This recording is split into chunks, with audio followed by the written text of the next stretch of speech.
Assalamualaikum warahmatullahi wabarakatuh. Perkenalkan, nama saya Teguh Maulana Iqbal Hairi dengan NIM 2023 230017.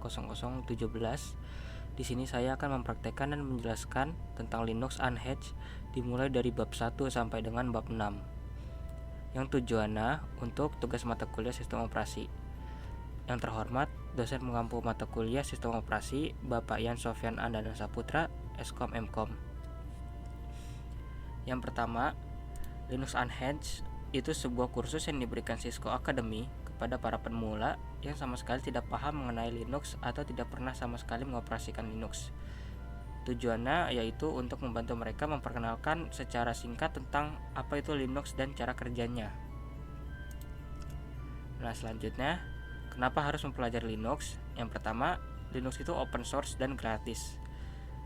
Artinya itu Linux itu bisa digunakan, diubah, serta didistribusikan secara bebas.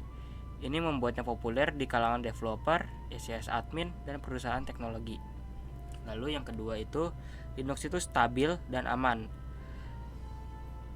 Linux itu dikenal stabil dan lebih tahan terhadap virus dibandingkan dengan beberapa sistem operasi lain.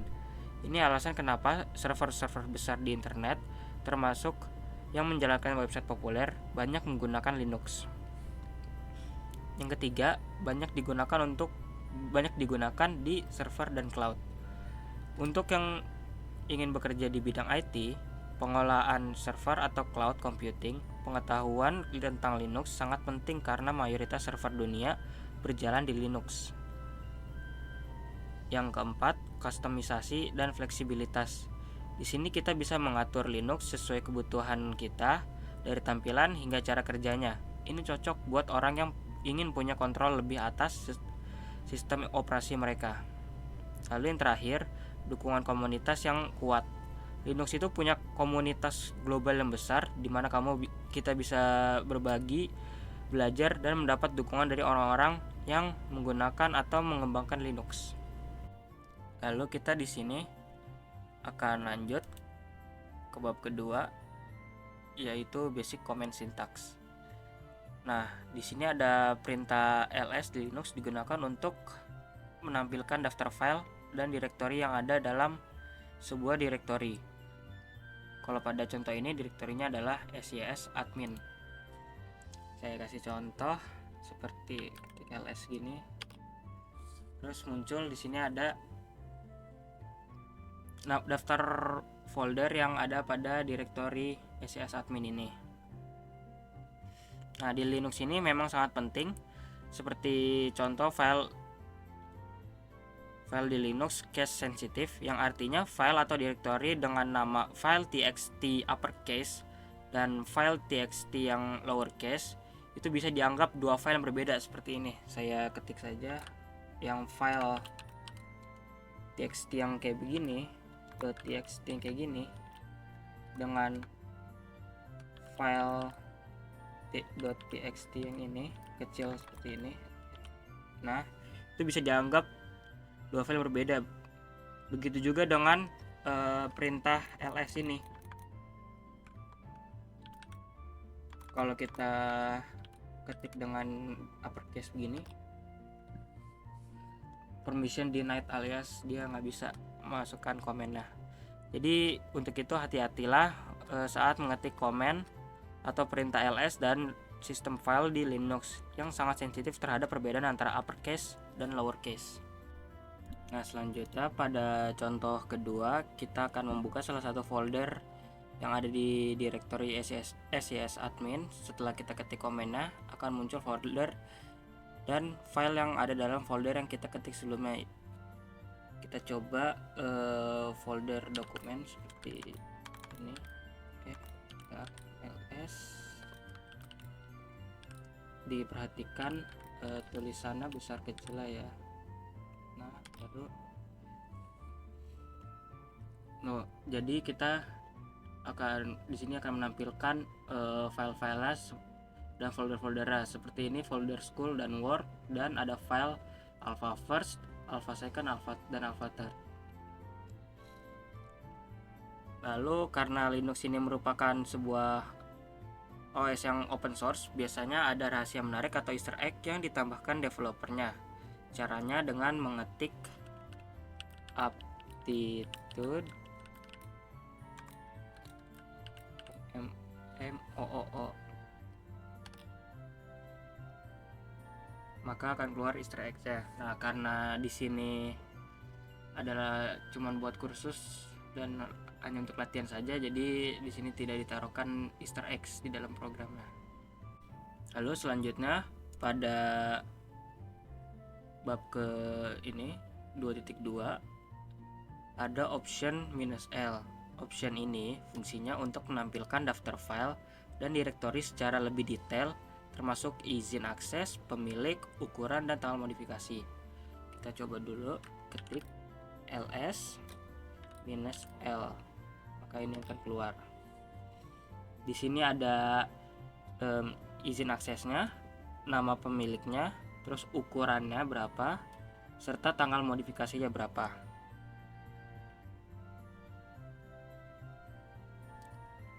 Lalu di sini ada option "-r". Option ini fungsinya untuk menampilkan daftar file dan direktori secara rekursif dengan urutan terbalik. Jadi kalau kita akan mengetik ls -l -r, maka harusnya daftar file yang ada di sini akan terurut terbalik. Jadi di mana videos yang ada di bawah, dia akan ada di atas. Nah, seperti yang saya bilang,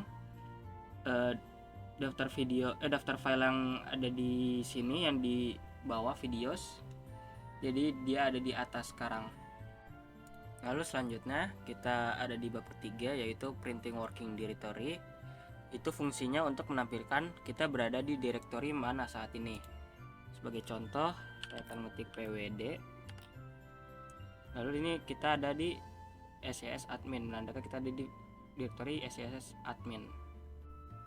Sekarang kita lanjut ke bab keempat, changing directories.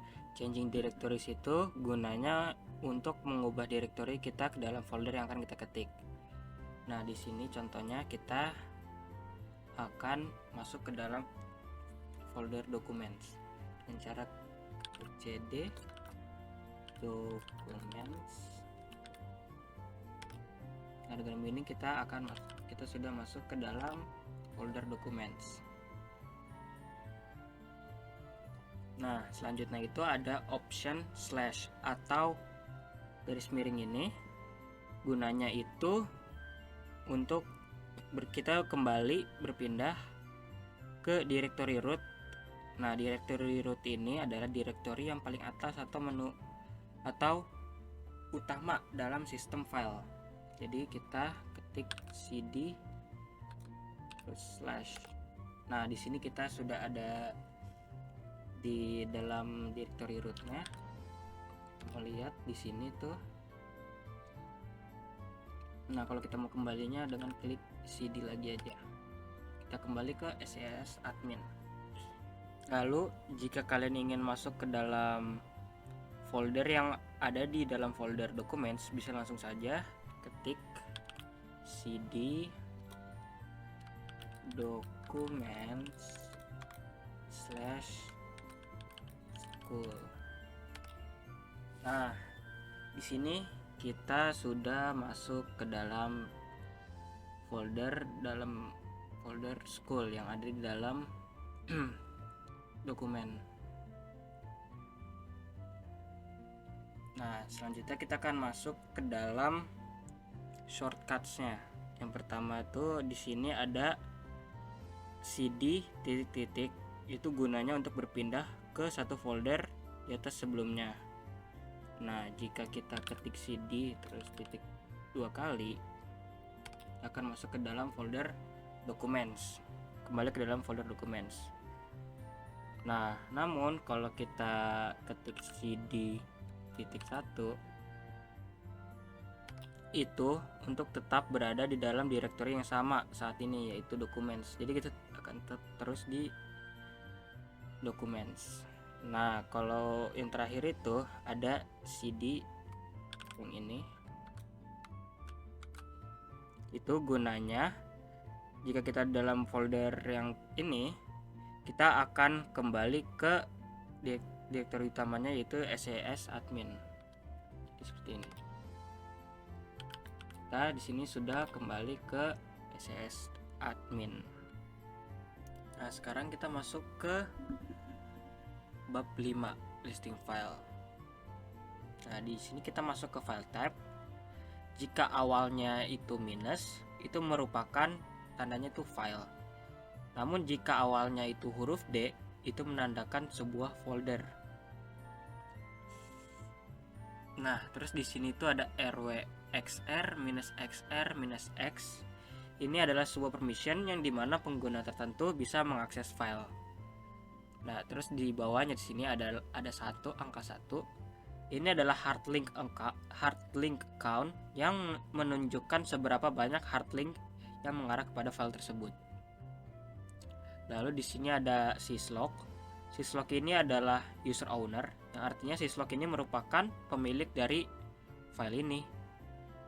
Terus di bawahnya lagi ada utmp. Ini adalah group owner yang menandakan grup mana yang memiliki file ini. Terus di bawahnya ada file size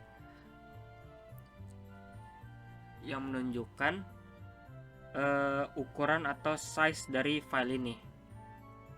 Terus di sini Desember 7 2017 ini adalah timestamp menandakan kapan file tersebut terakhir kali dimodify. Lalu di sini yang terakhir itu bootstrap.log. Ini adalah nama dari filenya tersebut. Di sini kita ada sorting. Salah satunya di sini ada -t. -t ini gunanya untuk mensorting file berdasarkan waktu modifikasi terakhir. Akan melakukan contoh seperti ini. ls -lt /var /log. Tuh. Jadi kita sudah mensorting file ini berdasarkan waktu modifikasi terakhir. Lalu di bawahnya ada -s. Ini gunanya untuk mensorting file berdasarkan size file dari yang terbesar ke yang terkecil. Seperti ini, ls -l -s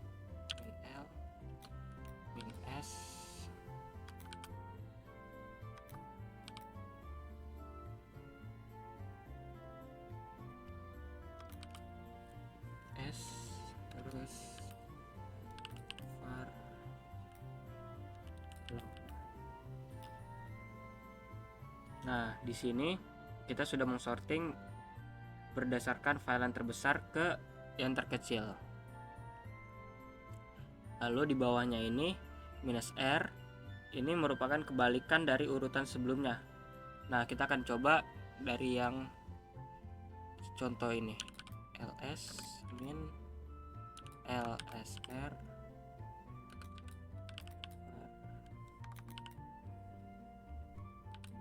doc. Nah, tadi yang sebelumnya kita mau sorting file yang terbesar terus ke yang terkecil, sekarang dimulai dari yang terkecil dulu lalu yang terbesar. Lalu sekarang kita masuk ke bab yang terakhir, itu bab ke-6 tentang fungsi su. Su di Linux ini adalah singkatan dari substitute user atau switch user, yang dimana fungsinya untuk mengganti pengguna saat ini ke pengguna lain tanpa harus logout dari sesi yang sedang berjalan. Caranya itu kita ketik dulu su minus, terus di sini passwordnya adalah net lab 123. Nah, sekarang usernya sudah berganti ke root, dan jika ingin keluar dari user tersebut, ketik saja exit, maka akan kembali ke SES admin. Seperti contoh ini, exit.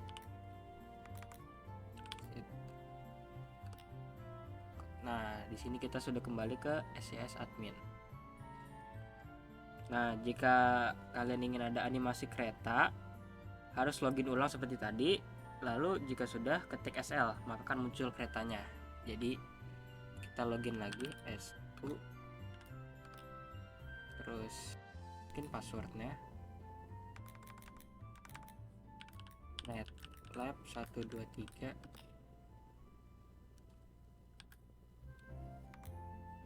Salah, SU passwordnya netlab 123.